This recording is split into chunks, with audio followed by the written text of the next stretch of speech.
প্রশ্ন ১।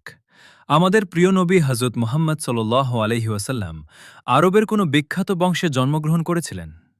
এ. বনি তামিম বংশ, বি. কুরাইশি বংশ, সি. বনি হাশেম বংশ, ১, ২, ৩, ৪, ৫। ওর হল বি. কুরাইশ বংশ। প্রশ্ন ২। নবুয়াত পাওয়ার আগেই মক্কায় কাফেররা নবীজি সাল্লাল্লাহু আলাইহি ওয়াসাল্লামের সত্যবাদিতা দেখে তাকে কি উপাধি দিয়েছিল? এ. আল আমিন, বি. আল সাদিক, সি. আল মামুন।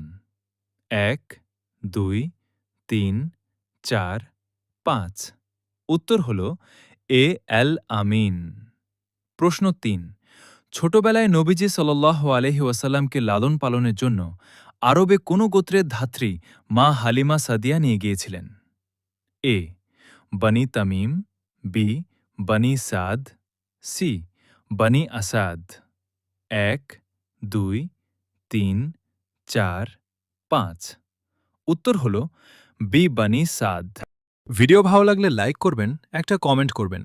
ইচ্ছা করলে একটা সাবস্ক্রাইব করে আমাদের পরিবারের সদস্য হন।